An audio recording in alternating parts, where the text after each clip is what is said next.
Maths academy DVD maths academy में आपका हार्दिक स्वागत है। जैसा कि आपको पता है, हम क्लास 12th के लिए एलिमेंट्स ऑफ मैथमेटिक्स की बुक को फॉलो करते हुए एक एक क्वेश्चन सोल्व करा रहे हैं, जिसके चलते 3D हमारा अभी फिलहाल चल रहा था, 3 डायमेंशनल ज्योमेट्री, जिसकी हम एक्सरसाइज 13.1 के क्वेश्चन नंबर 10 तक कवर कर चुके हैं। अगर इससे पहले की वीडियो पर अगर आपने नहीं देखी है तो आप चैनल की प्लेलिस्ट में जाकर के देख सकते हैं। इसके अलावा सभी चैप्टर हम कंप्लीट करा चुके हैं, केवल 3D मात्र एक बचा हुआ था। ठीक है, तो चलिए करते हैं शुरू क्वेश्चन नंबर 11 से। तो देखिए क्वेश्चन नंबर 11 में क्या है, हमारे पास ए पॉइंट के कोऑर्डिनेट्स आपको गिवन है, बी पॉइंट्स के कोऑर्डिनेट गिवन है और सी पॉइंट के कोऑर्डिनेट्स गिवन है। तो आपको करना क्या है, सबसे पहले तो आपको डायरेक्शन रेशियो निकालना है। देखिए यहाँ पर हमें एंगल फाइंड आउट करना है। ठीक है, क्या फाइंड आउट करना है, एंगल फाइंड आउट करना है, क्योंकि ये किसी ट्राइंगल के तीनों पॉइंटों के कोऑर्डिनेट्स आपको वर्टेक्स गिवन है और आपको इस ट्राइंगल के तीनों एंगल से निकालने हैं। आप बुक साथ में लेके बैठेंगे तो और अच्छे से समझ में आएगा। देखिए एंगल फाइंड आउट करने के लिए या तो आपको डायरेक्शन रेशियो चाहिए या फिर डायरेक्शन कोसाइन। तो पहले हम डायरेक्शन रेशियो कैलकुलेट कर लेते हैं। तो direction ratio of line A B line के डायरेक्शन रेशियो आप कैसे कैलकुलेट करेंगे, सेकंड पॉइंट में से फर्स्ट पॉइंट के कोऑर्डिनेट माइनस कर देंगे। बस केवल इतना ही करना है, बी में से ए के कोऑर्डिनेट आपको माइनस कर देने हैं, इसमें से इसके कोऑर्डिनेट हम क्या कर देंगे माइनस। तो -2 में से -1 करेंगे, -3 हो जाएगा। 1 में से 4 को माइनस करेंगे तो -3 आएगा। 2 में से 2 को माइनस करेंगे तो 0। तो ये आपके पास डायरेक्शन रेशियो आ गए हैं ए बी लाइन के। सेम ऐसे ही हम डायरेक्शन रेशियो कैलकुलेट करेंगे बी सी लाइन के। तो सी पॉइंट के कोऑर्डिनेट में से बी पॉइंट के कोऑर्डिनेट हम क्या कर देंगे माइनस। तो 2 में से 1 को माइनस करेंगे तो हमारे पास जो रिजल्ट आएगा, सॉरी बी सी में से बी को माइनस करना है। ठीक है, तो सी में से बी के कोऑर्डिनेट माइनस करने हैं। तो 2 में से -2 करेंगे, माइनस माइनस प्लस हो जाएगा, यानी कि 2 + 2 4 हो जाएगा आपके पास। ऐसे ही -3 में से 1 को माइनस करेंगे तो -3 - 1 -4 हो जाएगा। 4 में से 2 को माइनस करेंगे तो रिजल्ट क्या रहेगा 2। तो ये हमने BC लाइन के डायरेक्शन रेशियो कैलकुलेट कर लिए। सेम ऐसे ही AC लाइन के डायरेक्शन रेशियो कैलकुलेट कर लेंगे। तो ये ट्रायंगल की तीनों साइडों के डायरेक्शन रेशियो आ जाएंगे आपके पास। अब इसमें आपको क्या करना है, A पॉइंट में से C पॉइंट के कोऑर्डिनेट माइनस करने हैं। तो देखिए 1 में से 2 को माइनस करेंगे, 1 में से 2 को माइनस करेंगे तो क्या रिजल्ट आएगा -1 आएगा।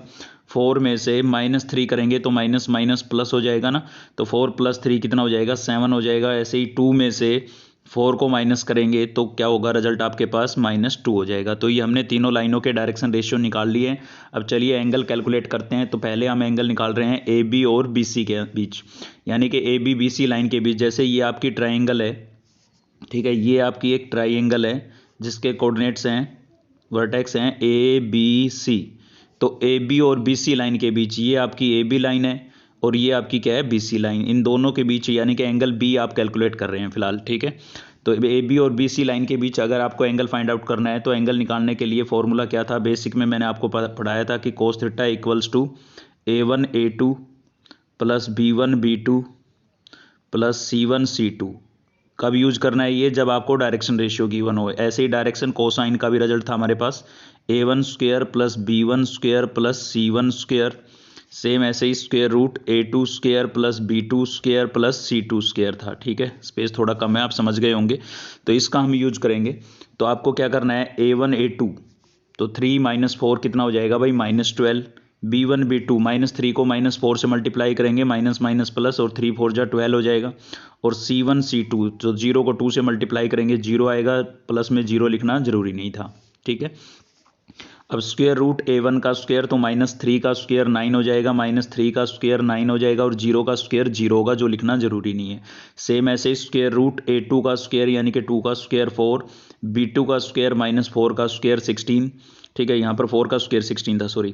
2 का स्क्वायर क्या होगा 4। अब इसको हम जब सोल्व करेंगे तो रिजल्ट हमारे पास क्या आएगा, देखिए -12 से +12 कैंसिल हो गए। अब डेनोमिनेटर में कुछ भी आए रिजल्ट 0 ही आएगा, इसलिए हमने लिख दिया है cos थीटा = 0।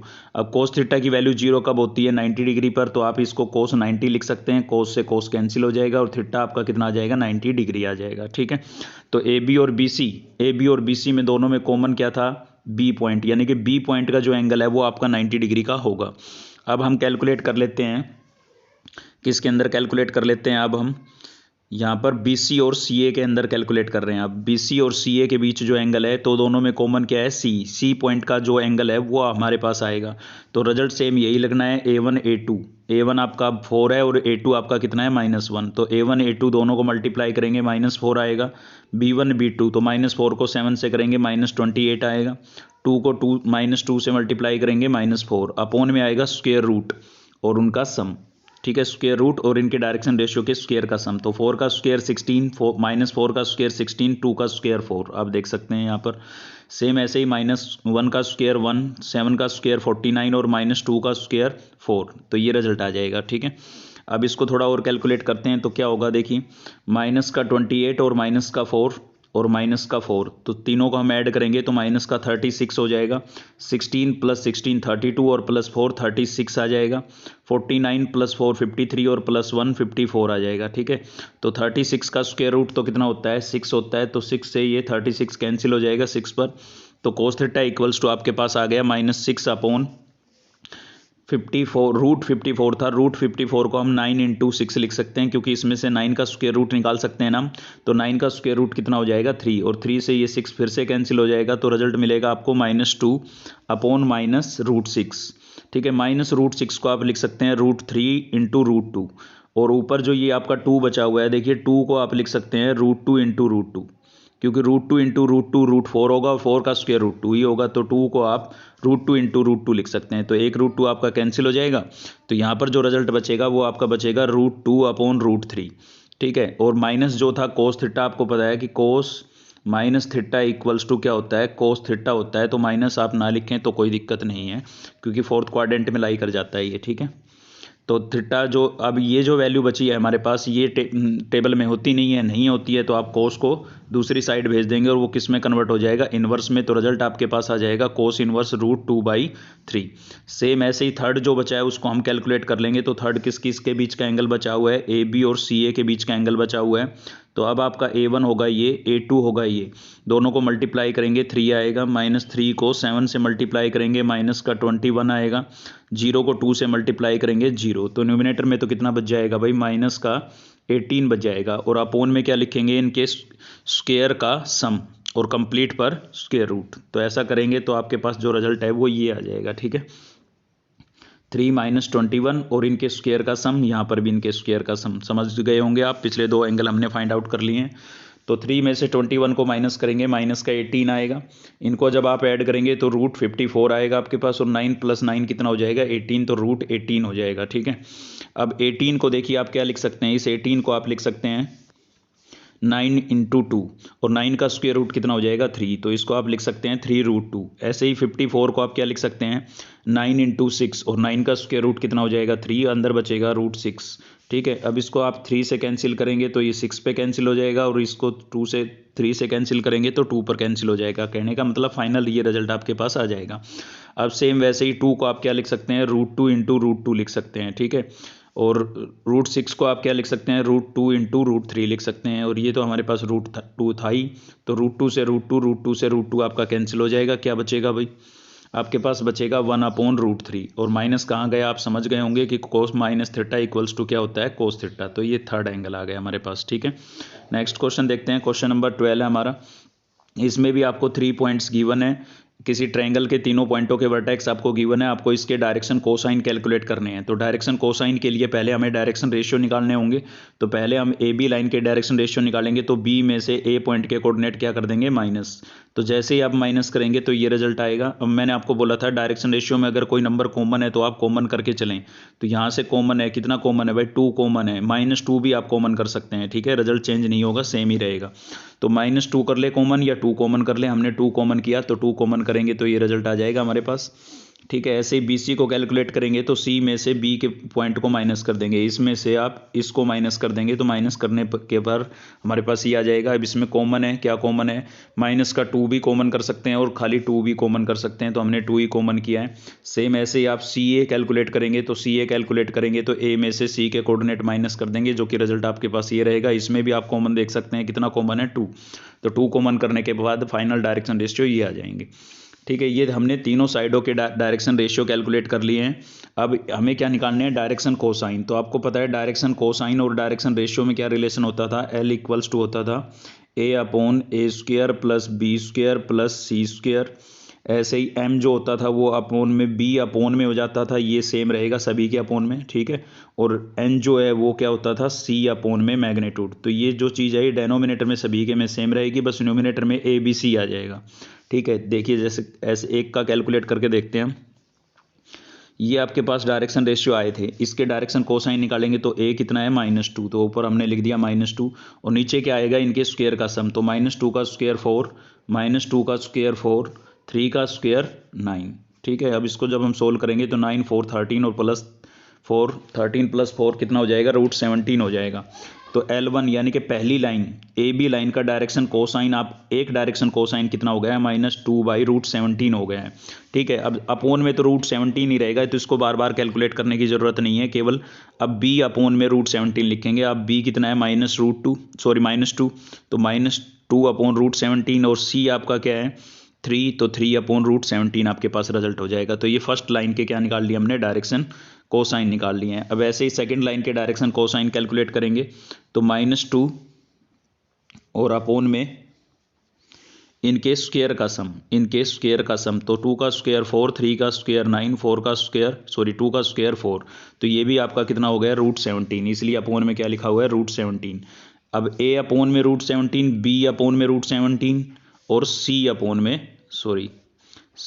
में √17, ठीक है। ये BC लाइन के डायरेक्शन कोसाइन आ गए हैं। अब हम AC लाइन यानी कि CA लाइन के डायरेक्शन कोसाइन निकालेंगे तो ये 4a आपका है, और इनके स्क्वायर का सम क्या हो जाएगा, 4 का 16, 5 का 25 और 1 का -1 का 1।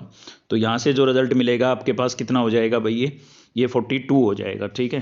तो √42 अपोन में आएगा, और न्यूमिनेटर में a b c लिखने हैं आपको खाली। तो चलिए a b c लिखेंगे, तो a आपका कितना है 4 अपोन में √42, b आपका क्या है 5, तो 5 अपोन में √42, और c आपका कितना है -1, तो -1 अपोन में √42, इसका क्या हो जाएगा आंसर। तो ये आपको इस ट्रायंगल के क्या निकालने थे, डायरेक्शन कोसाइन निकालने थे, ठीक है।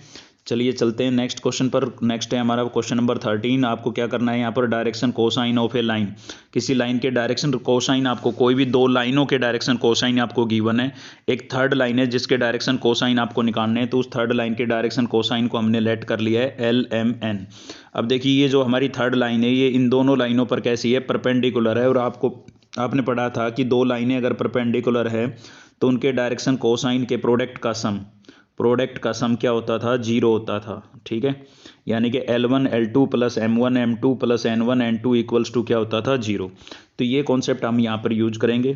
तो पहले फर्स्ट लाइन के साथ इनका प्रोडक्ट कराते हैं, तो ये आपका L और यहाँ से कितना है 1, तो 1 × L ही रहेगा, M × -1 -M रहेगा, N × 2 तो ये क्या हो जाएगा 2N, ठीक है। फर्स्ट लाइन के साथ हमारी जो रिक्वायर्ड लाइन है उसके डायरेक्शन कोसाइन का हमने फर्स्ट लाइन के साथ प्रोडक्ट कराया, और इक्वेशन 1 बन गई, इक्वल्स टू यहाँ 0 और लिखें आप, ठीक है। ऐसे ही हम सेकंड के साथ कराते हैं, तो सेकंड के साथ कराएंगे, इसके साथ कराएंगे तो 2L 1M और -N। अब ये 1 लिखना जरूरी नहीं है, इसलिए 2L M -N लिख दिया हमने, ये इक्वेशन बन गई सेकंड। अब बहुत ही इंपॉर्टेंट बात आती है कि जब भी आपके पास इक्वेशन 2 हो और वेरिएबल 3 हो, ठीक है, वेरिएबल कितने हो 3, तो ऐसे केस में हम क्रॉस मल्टीप्लिकेशन मेथड ही यूज करेंगे। तो यहाँ पर हम चलिए क्रॉस मल्टीप्लिकेशन मेथड लगा देते हैं। तो वेरिएबल क्या क्या है आपके पास, LMN, तो आप LMN ऐसे लिख लेंगे स्पेस दे करके। अब यहाँ पर कैसे लिखना है, एक रूल होता था हमारा BCAB, या फिर आपने पढ़ा होगा 2 3 1 2 23 12, ठीक है। तो इसका मतलब क्या होता है, 2 का मतलब सेकंड वेरिएबल के कोएफिशिएंट, तो सेकंड फर्स्ट आपका L है, सेकंड आपका M है, तो M के कोएफिशिएंट कितने हैं यहाँ पर आप देख सकते हैं, M के कोएफिशिएंट है -1 और +1, तो -1 + 1 आ जाएगा।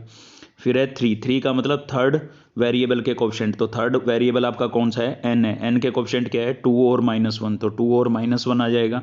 फर्स्ट के वेरिएबल के कोएफिशिएंट यहाँ पर क्या है, L के कोएफिशिएंट की बात कर रहे हैं हम, फर्स्ट आपका L है जो कि कितने हैं 1 और 2, तो यहाँ पर क्या आ गया 1 और 2 आ गया, ठीक है। फिर से सेकंड का मतलब वही सेम आपका बीच वाला, ठीक है। तो M के कोएफिशिएंट कितने हैं -1 और +1, तो ऐसे आप लिखेंगे, या तो आप ये याद रखें 23 12 या फिर BCAB, ठीक है, 10th क्लास में यूज किया था ये हमने। तो फाइनल ये रिजल्ट बन के तैयार हो गया है। एल अपोन में कैसे सोल्व करेंगे, पहले इन दोनों को मल्टीप्लाई करेंगे, फिर माइनस का साइन लगा के इन दोनों को। तो देखिए ये एल आपको लिखना ही है, एल हमने लिखा है।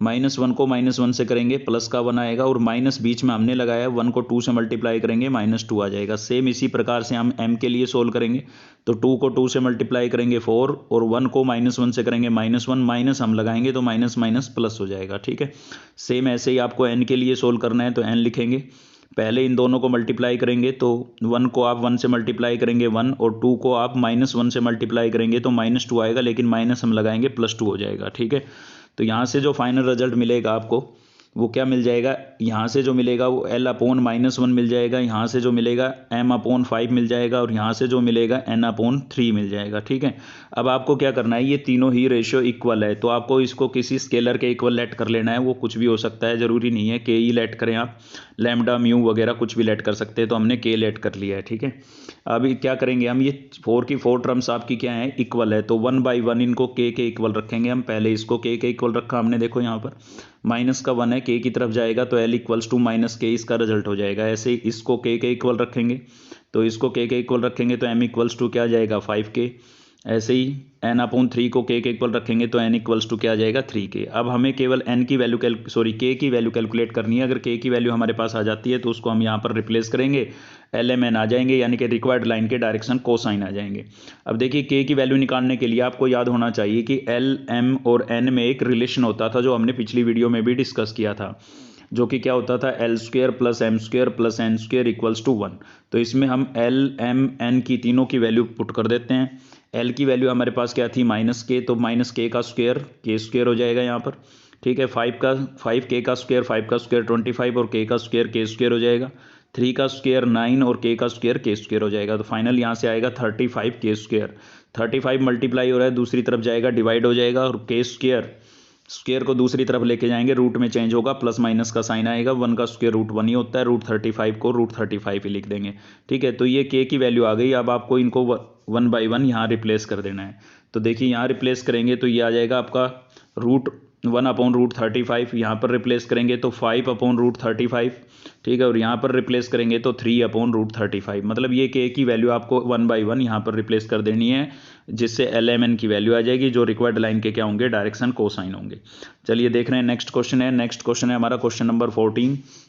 इसमें भी आपको A, B 2 पॉइंटों के कोऑर्डिनेट्स आपको गिवन है, और आपको करना क्या है, यहाँ पर डायरेक्शन कोसाइन निकालने हैं। ठीक है, पहले हम डायरेक्शन रेशियो निकालेंगे इस CD लाइन के, direction ratio of CD line. अच्छा, CD लाइन के डायरेक्शन रेशियो आपको यहाँ पर आई थिंक गिवन है, 1 मिनट। बिल्कुल, CD लाइन के डायरेक्शन रेशियो आपको गिवन है, ये CD लाइन के डायरेक्शन रेशियो है आपके। ठीक है, ये जो गिवन है आपको, 1 मिनट, ये जो गिवन है आपको, ये CD लाइन के डायरेक्शन रेशियो गिवन है। इसके अलावा A पॉइंट के वर्टेक्स गिवन है और B पॉइंट के वर्टेक्स गिवन है। आपको करना क्या है, प्रोजेक्शन निकालना है भाई, AB line on CD line. ठीक है, AB लाइन का CD लाइन के रेस्पेक्ट में आपको प्रोजेक्शन निकालना है। तो प्रोजेक्शन आपको मैंने वेक्टर में पढ़ाया था, यहाँ पर वेक्टर का कॉन्सेप्ट यूज़ करेंगे तो ज़्यादा ईजी रहेगा। ठीक है, चलो 3D में देख लेते हैं कैसे निकाला है हमने। तो ये डायरेक्शन रेशियो गिवन है। आप पहले क्या करेंगे, ऑन के बाद जो वेक्टर होता है ना, उसके डायरेक्शन कोसाइन कैलकुलेट करेंगे। ठीक है, तो इसके डायरेक्शन कोसाइन निकालेंगे तो कैसे निकालेंगे, A अपोन इनका मैग्नीट्यूड, तो 1 का स्क्वायर 1, 2 का स्क्वायर 4, अगेन 2 का स्क्वायर 4, तो फाइनल क्या आ जाएगा, 1 अपोन √9 आ जाएगा, और 9 का स्क्वायर रूट कितना होगा 3, तो 1 अपोन 3 जो है L की वैल्यू हो जाएगी। सेम ऐसे ही अब आपको ये जो डेनोमिनेटर में कैलकुलेट किया है, इसको दोबारा से कैलकुलेट करने की ज़रूरत नहीं है, ये तो 3 रहेगा। तो A/3 करेंगे तो L की वैल्यू 1/3 हो जाएगी, B/3 करेंगे तो M की वैल्यू 2/3 हो जाएगी, और N की वैल्यू क्या हो जाएगी 2/3। डेनोमिनेटर सेम रहता है। तो ये CD लाइन के क्या आ गए हैं, डायरेक्शन कोसाइन। अब हमें प्रोजेक्शन निकालने के लिए AB लाइन के डायरेक्शन रेशियो की ज़रूरत है। ठीक है, तो आप B पॉइंट में से A पॉइंट के वर्टेक्स को क्या कर देंगे, माइनस, तो 0 में से 2 को माइनस करेंगे तो -2 आएगा आपके पास। 2 में से 1 को माइनस करेंगे तो 1 आएगा। ऐसे 8 में से 3 को माइनस करेंगे तो 5 आएगा। तो ये आपके डायरेक्शन रेशियो आ गए हैं, और ये जो आए ये डायरेक्शन कोसाइन आए हैं। केवल आपको इनका प्रोडक्ट करा देना है। ठीक है, क्या करा देना है, प्रोडक्ट। तो देखिए ये हमने प्रोडक्ट करा दिया है, और यहाँ से जब आप फाइनल रिजल्ट मिलेगा, -2 को आप ऊपर मल्टीप्लाई करेंगे तो -2/3, यहाँ से 2/3, और यहाँ से 10/3 आपको रिजल्ट मिल जाएगा। आप देख सकते हैं, ये देखिए माइनस का 2/3 प्लस का 2/3 और 10/3, तो ये दोनों तो कैंसिल ही हो गए, 10/3 आपके पास बचता है जो कि क्या हो जाएगा, प्रोजेक्शन हो जाएगा। ठीक है, या फिर आप ये दूसरा वाला कॉन्सेप्ट भी यूज कर सकते हैं जो हमने यहाँ पर बता रखा है। ए पॉइंट और बी पॉइंट के वर्टेक्स आपको गिवन है, ए बी के डायरेक्शन रेशियो निकालेंगे सेम वैसे ही जो मैंने बताया था, और सी डी के डायरेक्शन कोसाइन आपको गिवन है, सी डी के डायरेक्शन रेशियो यहाँ पर गिवन है ये। ठीक है, डायरेक्शन रेशियो गिवन थे आपको, पिछले क्वेश्चन में भी मैंने आपको बताया ये डायरेक्शन रेशियो है। अब प्रोजेक्शन आप इस वाले कॉन्सेप्ट से भी लगा सकते हैं। देखिए सी डी जो नीचे लिखा हुआ है, तो नीचे तो इसका मैग्नीट्यूड लिखना है, तो 1 का स्क्वायर 1, 2 का स्क्वायर 4, 2 का स्क्वायर 4, ये हो जाएगा नीचे, और ऊपर आपको इनका क्या करा देना है, प्रोडक्ट। प्रोडक्ट कैसे होगा भाई, -1 को 2 से मल्टीप्लाई करेंगे, -2, 1 को 2 से करेंगे 2, और 2 को 5 से करेंगे 10, तो ये -2 + 2 कैंसिल हो जाएगा, तो यहाँ पर बचा 10, और यहाँ से आएगा 9, √9, 9 का स्क्वायर रूट कितना हो जाएगा, 3, तो 10/3, ये ज़्यादा इजी रहेगा, आप इसको अप्लाई करें। ठीक है, बस इतना याद रखना है कि ऊपर तो दोनों का प्रोडक्ट होना है, और ओन के बाद जो लिखा हुआ है उसका मैग्नीट्यूड आपको अपोन में लिखना है। ठीक है, चलिए देखते हैं नेक्स्ट क्वेश्चन। नेक्स्ट क्वेश्चन है हमारे पास क्वेश्चन नंबर 15, और बहुत ही इंपॉर्टेंट क्वेश्चन है, ये बता देता हूँ, काफ़ी बार एग्जाम में पूछे जाते हैं इस टाइप के क्वेश्चन। फुट ऑफ परपेंडिकुलर का क्वेश्चन है, आपको इस फुट के, आपको ये एक पॉइंट ए पॉइंट गिवन है जिसके कोऑर्डिनेट्स आपको गिवन है, और यहाँ से एक परपेंडिकुलर डाला गया है, तो ये इसका फुट बन रहा है, इस फुट के कोऑर्डिनेट आपको कैलकुलेट करने हैं। ठीक है, तो कैसे करेंगे, देखिए direction ratio of BC line, ये जो बीसी लाइन आपको दिख रही है इसके डायरेक्शन रेशियो हमें पहले कैलकुलेट करने होंगे। तो हम क्या करेंगे, सी में से बी के कोऑर्डिनेट को क्या कर देंगे, माइनस, तो 3 में से 4 को माइनस करेंगे -1, 5 में से 7 को माइनस करेंगे -2, 3 में से 1 को माइनस करेंगे 2, तो इस लाइन के आपके पास डायरेक्शन रेशियो क्या आ गए हैं, -1, -2, 2। ठीक है, अब आपको क्या करना है, अब यहाँ पर हम क्या करेंगे, ये जो लाइन हमने ड्रॉ की है ये इस लाइन को के रेशियो 1 के अंदर डिवाइड कर रही है, ऐसा हम लेट करके चल रहे हैं। सेक्शन फॉर्मूला यहाँ पर हम अप्लाई करने वाले हैं। तो सेक्शन फॉर्मूला आपको याद होगा क्या होता था, mx2 + nx1 upon m + n। तो m यहाँ पर आपका क्या है, k है, n आपका क्या है, 1। जो रेशियो लेट करते हैं ना वो m और n की वैल्यू होती है। ठीक है, तो m आपका k हो गया, n आपका 1 हो गया, और नीचे m + n। ठीक है, फॉर्मूला मैं एक बार लिख देता हूँ। सेक्शन फॉर्मूला क्या होता है, x के लिए अगर आप अप्लाई कर रहे हैं तो mx2 + nx1 upon m + n, ये आपका सेक्शन फॉर्मूला होता है x के लिए। सेम y के लिए यहाँ पर y आ जाएगा, और z के लिए यहाँ पर z आ जाएगा। ठीक है, बाकी सब कुछ सेम रहेगा। तो ये चीज़ हम अप्लाई करेंगे, तो ये देख सकते हैं आप m × x2 आपका कितना था, 3 था। ठीक है, x2 कितना है, 3, x2 मतलब ये b है आपका और ये c है, तो यहाँ x1 y1 z1 और ये x2 y2 z2 होगा। तो आप देख सकते हैं c का जो कोऑर्डिनेट है वो कितना है, 3, इसलिए 3 यहाँ पर। n आपका कितना है, 1, और x1 कहाँ मिलेगा, b में। ठीक है, यहाँ देखिए ये आपके हैं ना, ये आपके हैं x1 y1 z1, और ये हैं x2 y2 z2, और m की वैल्यू आपकी k है, n की वैल्यू कितनी है, 1। ठीक है, ये सभी चीज़ें यहाँ पर रिप्लेस करनी है। तो देखिए m k हो गया, x2 3 हो गया, n 1 हो गया, और x1 4 हो गया, नीचे m + n यानी कि k + 1 हो जाएगा। तो इसको जब हम सोल्व करेंगे तो 3k + 4 अपॉन k + 1 आएगा। सेम ऐसे ही आपको y के लिए कैलकुलेट करना है, तो y के लिए कैलकुलेट करेंगे तो आपका m × y2, तो y2 आपका कितना होगा, 5। ठीक है, और n × y1 कितना हो जाएगा, 7। ठीक है, अपॉन में m + n यानी कि k + 1, इसको जब हम सोल्व करेंगे तो 5k + 7 अपॉन k + 1 हो जाएगा। सेम ऐसे ही आपको z के लिए भी कैलकुलेट कर लेना है, तो ये फाइनल रिजल्ट आ जाएगा। समझ गए होंगे आप, सेक्शन फॉर्मूला लगाना है और कुछ नहीं करना है। ठीक है, अब हमें क्या करना है, ये जो पॉइंट आए हैं ना, ये x y z की जो वैल्यू आई है, ये इस पॉइंट के टेम्परेरी कोऑर्डिनेट आ गए, हमें केवल इस लाइन के डायरेक्शन रेशियो निकालने हैं। तो आप इसमें से इसके कोऑर्डिनेट को क्या कर देंगे, माइनस, तो ये इस लाइन के डायरेक्शन रेशियो आ जाएंगे। ठीक है, तो आप क्या करेंगे, एक्स वाई जेड में से इनको माइनस कर देंगे, तो ये इस लाइन के डायरेक्शन रेशियो आ जाएंगे। इसके हम पहले कैलकुलेट कर चुके हैं, दोनों परपेंडिकुलर है, तो दोनों के डायरेक्शन रेशियो का प्रोडक्ट क्या रहेगा, 0 रहेगा। तो ये कॉन्सेप्ट हम यहाँ पर यूज करने वाले हैं। ए डी के डायरेक्शन रेशियो निकालेंगे, तो ये देखो मैंने माइनस कर दिया इनमें से। ठीक है, और फाइनल जो है इनको एलसीएम लेकर के थोड़ा सिंप्लीफाई करेंगे आप, तो फाइनल आपके पास ये आ जाएंगे। ये परपेंडिकुलर जो सीधी लाइन खड़ी है परपेंडिकुलर वाली, उसके डायरेक्शन रेशियो आ गए। अब ये दोनों लाइनें परपेंडिकुलर है, तो इनके डायरेक्शन रेशियो के प्रोडक्ट का सम, ये हमने पढ़ा था, दो लाइनें अगर परपेंडिकुलर है तो उनके डायरेक्शन रेशियो के प्रोडक्ट का सम क्या होता है, 0। तो जो बीसी लाइन है उसके डायरेक्शन रेशियो भी हम कैलकुलेट कर चुके हैं, जो परपेंडिकुलर लाइन है उसके डायरेक्शन रेशियो ये आए हैं। केवल आपको इनका प्रोडक्ट करा देना है। तो देखिए हमने प्रोडक्ट करा दिया सभी का।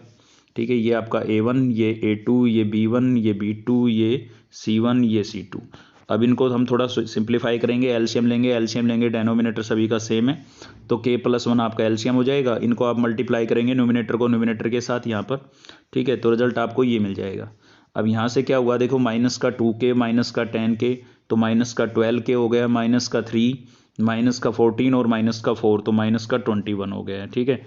ये डेनोमिनेटर जो है ये उधर जाएगा, ये तो जीरो ही हो जाएगा, तो खाली न्यूमिनेटर यहाँ पर बचेगा, माइनस का 21 है इधर आएगा प्लस का हो जाएगा, और माइनस का 12 जो है ये इधर मल्टीप्लाई हो रहा है, इधर जाके क्या होगा डिवाइड।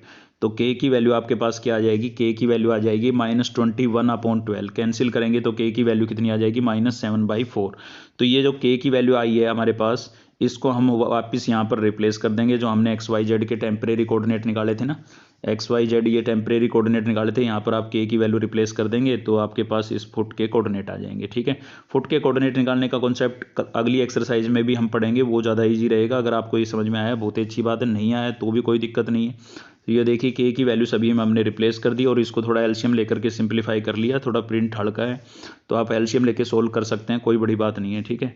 इनको एलसीएम लेकर के सिंप्लीफाई कर लिया और XYZ की वैल्यू आ गई, यानी कि परपेंडिकुलर के फुट के कोऑर्डिनेट आ गए, ठीक है। ये कॉन्सेप्ट सेक्शन फॉर्मूला अप्लाई करके हमने फुट के कोऑर्डिनेट निकाले हैं। अगर आपको समझ में आया तो बहुत अच्छी बात है, नहीं आया तो टेंशन लेने की आवश्यकता नहीं है, क्योंकि नेक्स्ट एक्सरसाइज स्ट्रेट लाइन शुरू होगी। ये तो खाली एक रिवीजन मात्र एक्सरसाइज थी हमारी, और स्ट्रेट लाइन के अंदर हम फिर से कोऑर्डिनेट निकालने का एक बहुत ही ईजी कॉन्सेप्ट पढ़ेंगे, ठीक है। तो आज की इस वीडियो में इतना ही था केवल।